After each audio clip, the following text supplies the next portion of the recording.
Good morning, everyone. Welcome to the webinar and how to open your presentation. 7 strategies to begin your presentation strong. I'll move into a bit of science why the start is important in a moment, but I just want to welcome everyone across Australia. And my aim is that at the end of this webinar, you will not start a presentation with a boring introduction, with a boring opening. So welcome. So Peter Dew's my name. I'm a public speaking trainer and coach. And good morning, Wendy. We've got a few people already on. Just got started. Ask questions as we go. Challenge me. Put your own examples forward of when you've done a great start, or maybe you've started a presentation, a training session, a facilitation session, and it's fallen a little bit flat. I'm just going to open up my webcam. I will see how that goes because there's a risk the bandwidth may suffer. But there's no reason why you shouldn't see me as I'm presenting. Here, so ask questions as we go. But with most training, it's the implementation that you do after the training that matters. So I ask you to think and apply some of what I'm sharing with you. Can you start your next presentation differently as a result of today? Or if you don't have anything coming up, cast your mind back to a previous presentation. Could have you done anything different that would have engaged the audience at a stronger level, made it more relevant for them? So try and apply it to your own personal situation, with the aim of maybe there's 1 or 2 things you can do to just help gain that that interaction, that engagement. Morning, Rob. We're just getting underway.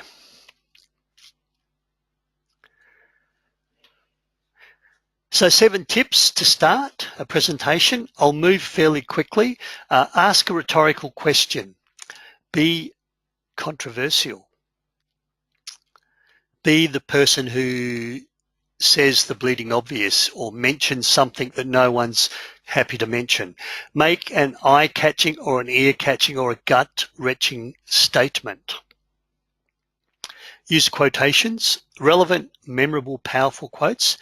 Use a story or paint a picture of a great future, or it can be a less than great future. Or you can commence with some amazing statistics. Let me go through these 7 ideas for starting your presentation one by one. Start to get comfortable with them. Work out which one suits your presentation style. But let me start by, and welcome Kath, let me start by letting you know, don't start with a boring presentation. Don't start with a boring opening. It's a little bit of science. It's called the rule of primacy. There's a book that I refer to my workshop attendees all the time. It's called How to Get Your Point Across in 30 Seconds by Milo Frank. Behavioral psychologists talk about the rule of primacy. First 30 seconds matter. That first words out of your mouth. So apparently, the first words you say, people are going to remember. It's one of those sticky things. So the first words do matter. And if you want to use a metaphor, and I know a lot of millennials don't read newspapers, but even when you're reading online journals, and we get flooded with information from all around the world, our blogs, our emails, most of us read the headline. In a newspaper, I read the West Australian newspaper this morning, and I read the entire paper. Well, I went from page 1 all the way through to the sport. The West Australian cricket team had a win for a change. When I read the headline, I decide whether I'm going to read the entire article or whether I'm going to skip it and move to something more interesting. Your audience does the same with your first 30 seconds. They're going to listen and apply what you said to themselves. And how is that relevant to me? Does that engage me? Does that sound like it's going to solve some of my problems? Does that sound like it's going to help me achieve my aims, my aspirations? So here's a simple way not to start. It's traditional, but I recommend, if you want to be engaging and create relevance, don't start by saying, "Good morning, everyone. My name is Peter Dew. I'm from Perth, Western Australia. It's a pleasure to be here today. Can I ask you to turn your mobile phones off? Toilets are down the back, by the way, and we're going to have morning tea at about 9:30 a.m. Traditional housekeeping, hello everyone, creates no relevance, creates no interest. I'm not saying that you don't have to do that housekeeping, and I write my housekeeping up on a flip chart or on a whiteboard, but I always start with 30 seconds that lets people know that this workshop is relevant to them, that this seminar is relevant to them, how it's going to solve their problems or help them move forward. So that's why the first 30 seconds matters. Otherwise, your audience may have zoned out and you are now hoping to get them back as you move through your presentation.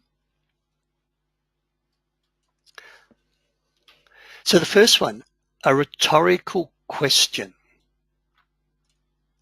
So a rhetorical question is, you don't expect people to answer, and it can be a little bit of a statement. Who's got enough money to retire and live comfortably when they turn 55? Who's confident that they'll have no financial difficulties within retirement? Good morning, everyone. My name's Peter Dew and I'm a financial planner. And one of the biggest issues facing Australians today is having insufficient money when they retire. Now, most of you on this webinar will be miles away from retirement, so this may not engage you, but what is the rhetorical question that will engage your audience? And I had a wonderful question. What about welcome to country? So Thursday just gone by, I ran a workshop on thinking and speaking off the cuff, and I had an Aboriginal lady in the room. She was from Marble Bar. Marble Bar's been hitting about 50 degrees, by the way, and I cannot remember her home mob. She did tell me, I have it on a bit of paper, but we're in Perth. So I started by saying, just imagine you've done the best presentation of your life and all of a sudden you're asked left field, contentious, difficult questions from a heckler, from someone who doesn't agree with you. And as you struggle to answer that question, your credibility just goes down the gurgler. Good morning, everyone. Welcome to Thinking and Speaking Off the Cuff. Today, I want to talk to you about how to respond to questions, how to give opinions, comments with no notice. Before I move on, I would like to acknowledge the Noongar people, specifically the Whadjuk people whose land we are on today, and I respect custodians past and present. I've been doing this for 10 years. Thanks for your question, Adam. I've been doing this for 10 years, and Noongars and Dja Dja Rung people in Bendigo, Wamba Wamba people in Swan Hill, Latchi Latchi people in Mildura, they say that is quite acceptable. The psychology is that the first 30 seconds matters. So if my first 30 seconds is welcome to, now I don't do welcome to country, by the way, I acknowledge. Now, if I have an MC and I'm part of a panel, then someone's already done welcome to country. And the MC's done the introductions, the bios, but I'm on. I need to start strong. Now, speaking to Aboriginal people, they see it as quite acceptable. And the science is if I say, welcome to Noongar land, specifically Whadjuk country, and I'd like to respect past and present custodians, according to behavioural psychologists, that's one of your key takeaways. That's something you're going to remember. So you have a strong learning experience now that you're on Noongar land, specifically Whadjuk people of Perth. That's not the purpose of my presentation. The purpose of my presentation is to help you speak off the cuff. So I always acknowledge traditional landowners, and I'm an Australia-wide trainer. So I'm up to Karratha in a couple of weeks' time, and that's the Injibani and the Nullama people. And then in February later on, I'm off to Tom Price, and that's the Eastern Gurrumal people. I mentioned the Dja Dja Wurrung people of Bendigo. So I do acknowledge, but I always like to grab your attention, create relevance first. My feedback from Aboriginal people is they are impressed that I know, as a West Australian, that I know whose country I'm on.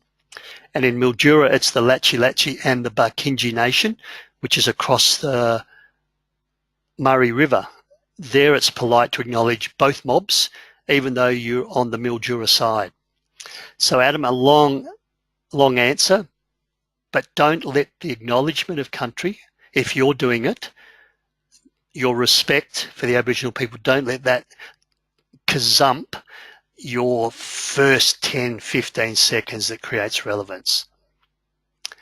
What's a rhetorical question that makes me think, go into my mind, I'm now ready for the learning, how am I going to retire with the money I need, given that 90% of Australians don't have enough money to retire?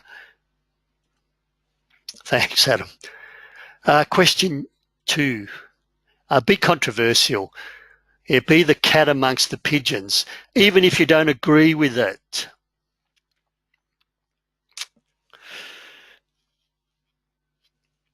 Say something that'll really put the heckles up someone's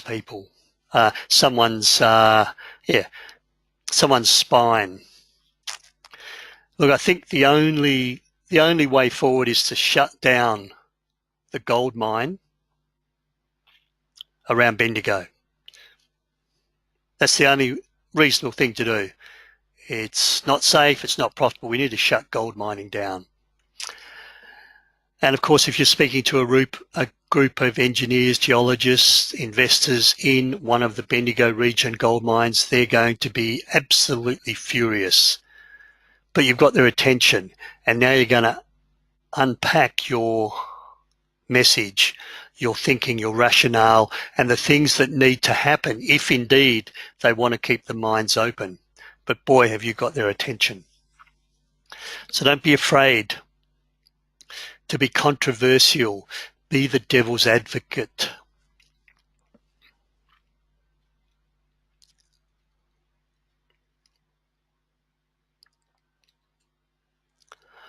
When I start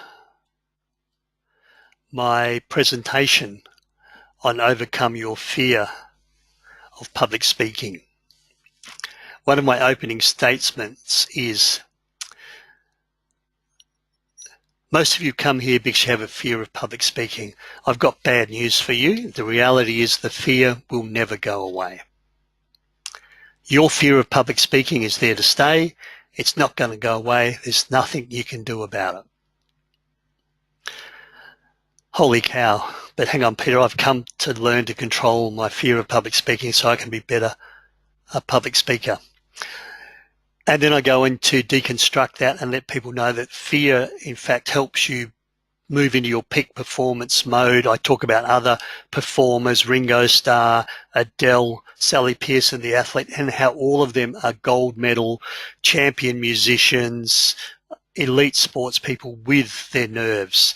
And I then talk about harnessing nerves. So be controversial. You'll grab their attention. You may have some hecklers up front, but you don't go into Q&A up front. You then deconstruct what you've said and the rationale. I did some work for Northeastern Rural Water in Wodonga, and one of the opening statements in a semi-prepared speech after doing some work with me was,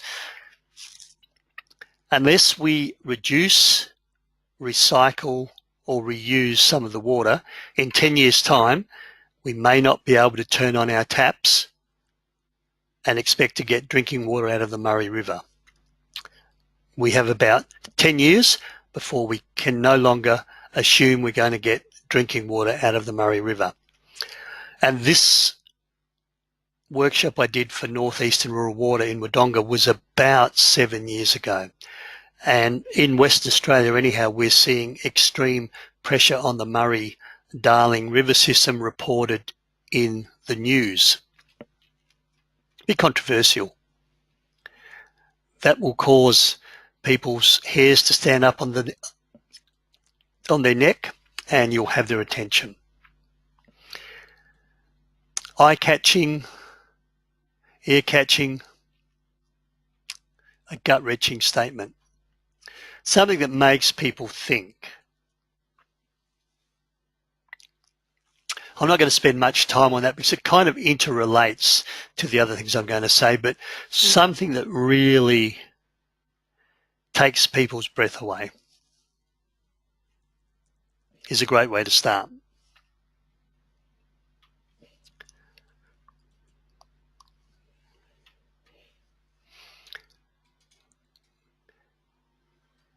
Use a quote.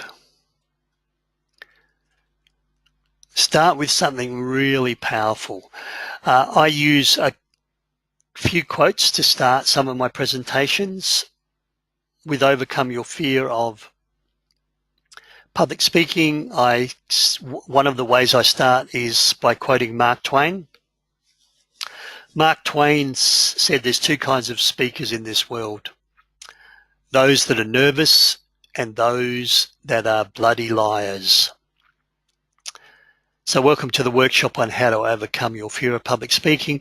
And as you will have gathered from Mark Twain, the fear is generally a normal part of standing up and public speaking.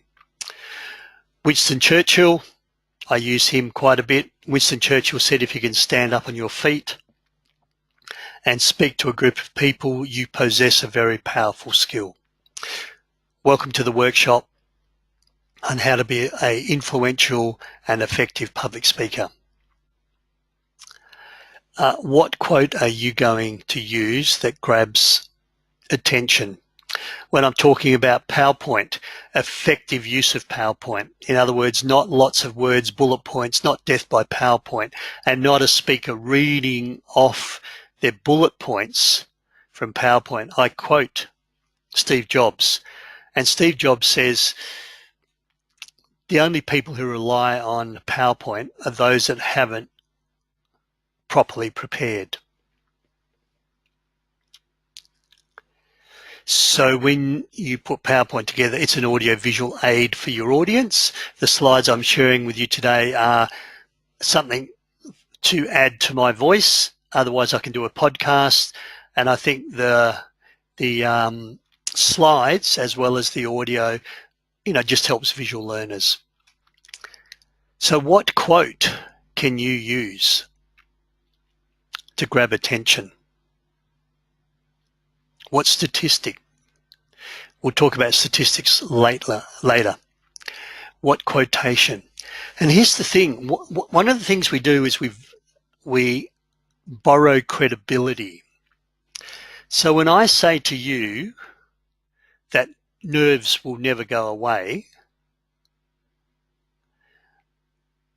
when you're learning to be a great public speaker, the nerves will always be there. So this is what I say. And of course, Mark Twain says the same thing. There's only two kinds of speakers in this world, those that are nervous and those that are bloody liars.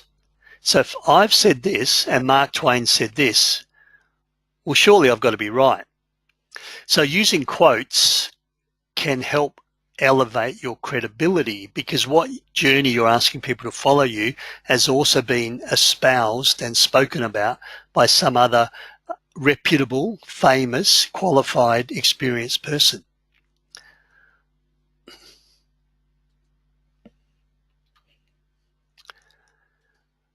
Number 5, tell a story. Open with a story. But here's the thing, if you're going to open with a story, it has to be relevant. It has to be relevant. So what I get people to do is I get people to tell a story. And within that story, you need to make a point. And the point has to be of value or relevant to the audience, must have some value or benefit. If there is no benefits, then you're just telling a story for the sake of it. A lot of great speakers actually start with stories. So this is the story. Short story, make the point, outline the benefit, the value of that point to the audience. Not to you. You might think it's the best thing since sliced bread.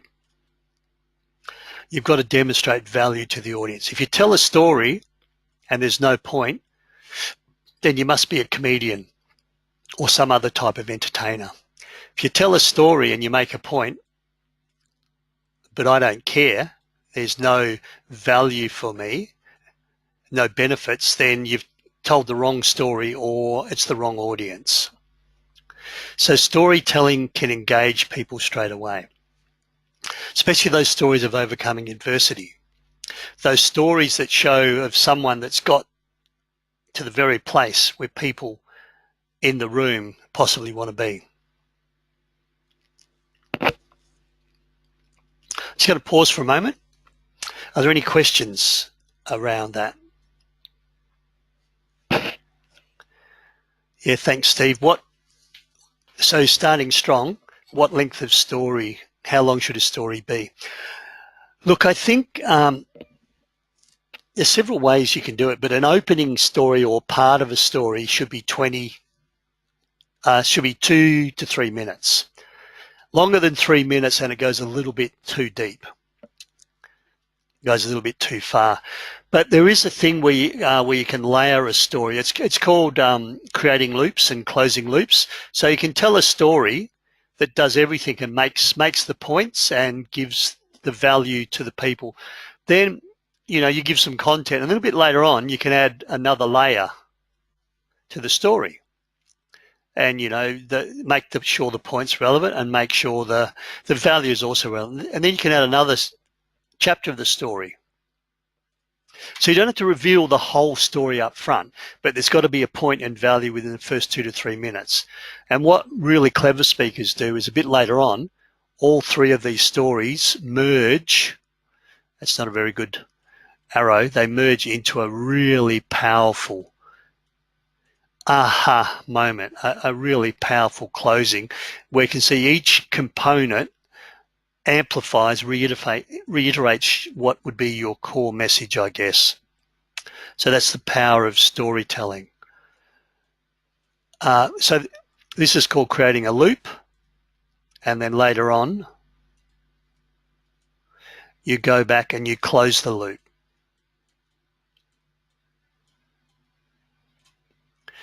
It's part of the art of storytelling. So thanks for that question.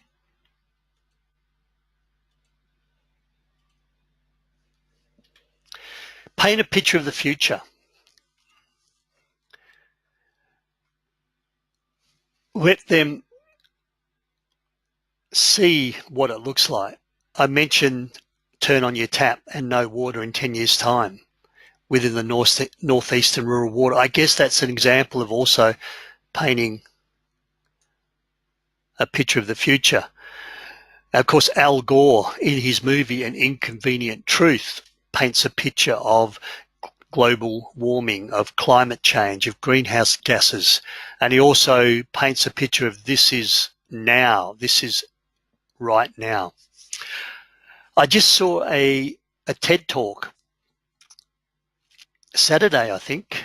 I can't remember the name, but it's the 15-year-old Swedish girl who started the movement where school kids walked out of school for a day and protested about climate change. It went around the world, and a lot of people said, well, kids shouldn't be protesting, they should be at school learning. But this 15-year-old girl, who is also on the autism spectrum, and just brilliant with data and numbers and her recall, it's a very good TED Talk for about 12 minutes. Normally I skip through TED Talks. I look for interesting bits, then I'll zoom forward. But this one I watched the entire 10 minutes. I can't remember what it's called. Just recent one, 2019 TED Talk, climate change. 15-year-old Swedish girl talks about climate change, and she is engaging. She starts strong. Of course, Bob Hawke, painting a picture of the future. No child will live in poverty by the year 2010. 30 years ago that he made that statement, and unfortunately it's a vision of the future that was not attained. What do they want? It could be the retirement thing. So just imagine you're now retired. What are you doing? Are you traveling to Europe every year? Are you traveling around Australia in your caravan and your four-wheel drive following the sun? Are you helping your children, your grandchildren get into a business or their first home? What are you doing with your retirement? You've deserved this, you've earned it. What picture can you paint that leads people to understand how you're going to help them achieve that picture, that reality? And then you can go through the steps. If you're a financial planner, you can go through the steps. If you've got solutions to climate change, greenhouse gas reductions. And the final one that I use quite often is around statistics. A few things here. They need to be thought-provoking, memorable. Yeah, they need to catch people unaware. And of course, must be reputable. I was at a workshop once where a lady stood up and said, and she's right, and I know she's right. She stood up and said, every week a woman loses their life at the hands of a loved one. She's talking about domestic violence, family violence. Every week a woman loses their life at the hands of someone they love. And then someone said, where did you get that data from? And her response was, look, I don't know. It's just true. It just is. And so her credibility went down. Now, I believe the year just gone by, there was 70 deaths as a result of family violence. So that's thought-provoking. Mental ill health costs Australian workplaces $4.7 billion in absenteeism.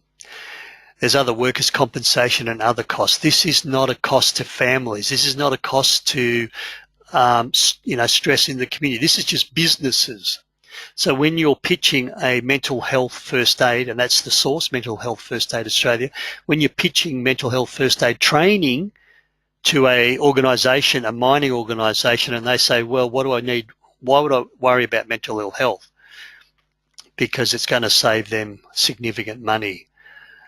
Then you may have their ear. Then you may have permission to talk about how you can reduce this burden on business. So there we go. 7 strategies for starting a presentation. First 30 seconds matters. Grab attention.